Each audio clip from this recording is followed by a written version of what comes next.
আজকে আমি বানাচ্ছি এঁচোড়ের তরকারি। এঁচোড় আলু কুচানো হয়ে গেছে এবং মশলার জন্য নিয়ে নিচ্ছি আদা বাটা, এর মধ্যে দেব হলুদ গুঁড়ো, লঙ্কা গুঁড়ো আর জিরে আর ধনে গুঁড়ো, আর দেব টমেটোর পেস্ট, দেব পেঁয়াজ বাটা। চলুন এবার রান্নার দিকে যাওয়া যাক। প্রথমে সবজিগুলোকে, আর এই মশলাটা এটা হচ্ছে মিক্সড মশলা, এটা ঝাড়খণ্ড জামশেদপুর থেকে আনা হয়েছিল।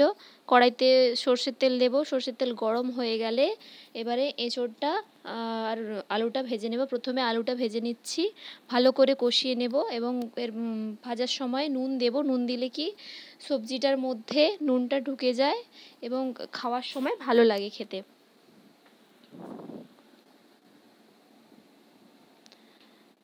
নুন দিয়ে নিচ্ছি, ভালো করে আলুটা কষিয়ে নেব।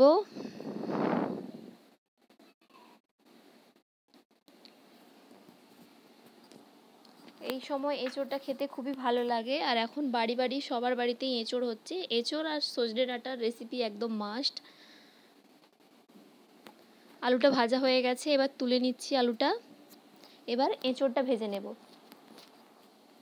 এঁচোড় ভাজার সময় লবণ দিয়ে নেব, তাহলে লবণটা ঢুকবে ভালোভাবে। একটু ঢাকা নিয়ে নেব।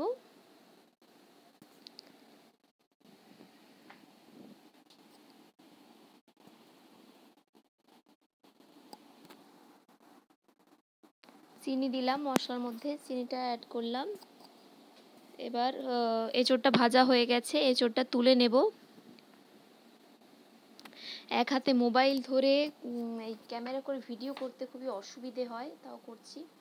যাই হোক, এবার কড়াইতে শুকনো লঙ্কা এবং গোটা জিরে ফোড়ন দিলাম এবং মশলাটা একটু ভালো করে হাত দিয়ে পেস্ট করে নিচ্ছি, তাহলে মশলাটা ভালোভাবে মিশ্রণটা হবে। এবং তেলটা গরম হয়ে গেলে মশলাটার মধ্যে দিয়ে দেব। মশলাটা ভালো করে ভাজবো এবং ভাজার সময় তেলটা বেরিয়ে যাবে, একটা সুন্দর গন্ধ বেরোবে, তখন এঁচোড়টা আলুটার মধ্যে দিয়ে দেব। দিয়ে নিচ্ছি কাশ্মীরি লঙ্কা গুঁড়ো, কালারটা ভালো আসবে। আমি ছোটোবেলায় ভাবতাম যে কাশ্মীরি লঙ্কা গুঁড়ো হয়তো এখানে পাওয়া যায় না, এটা কাশ্মীরেই পাওয়া যায়। আমার এটা ভুল ধারণা ছিল, তখন আমি অনেক ছোট ছিলাম অবশ্য।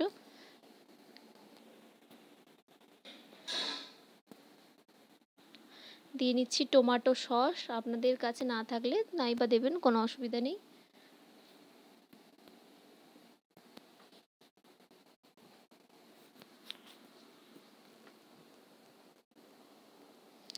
খুব সুন্দর একটা কালার এসেছে এবং তেলটাও বেরিয়ে গেছে। এবার সবজিটা দিয়ে দিলাম, এঁচোড় আর আলুটা এর মধ্যে মশলার মধ্যে দিয়ে দিলাম এবং ভালো করে মশলাটা মাখিয়ে নেব।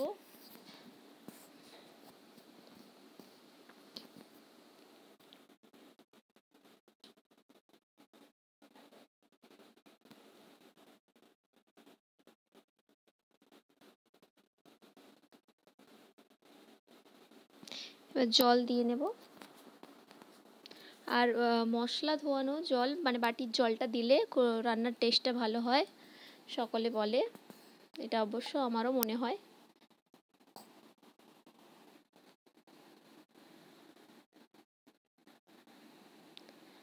পরিমাণ মতো লবণ দিলাম, আগে যেহেতু লবণ দিয়েছি মশলাটা সবজিটা কষানোর সময়। ভালো করে খুন্তি দিয়ে মশলাটা মাখিয়ে নেব।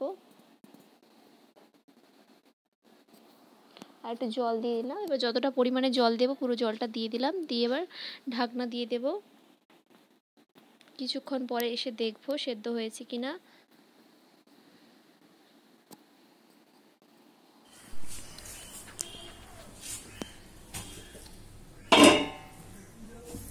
এবার দেখা যাক এঁচোড় আর আলুটা সেদ্ধ হয়েছে কিনা, দেখে নিই।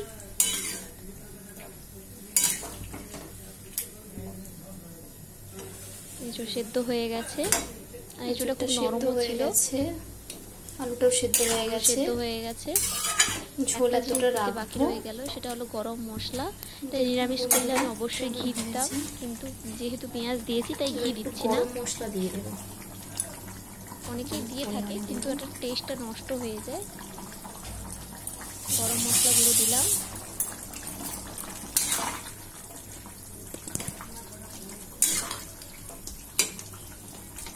নিরামিষ করলে একই প্রসেস, শুধু পেঁয়াজটা দেবেন না, আর ওতে গোটা গরম মশলা অ্যাড করবেন। রান্নাটি সবাইকে শেয়ার করুন।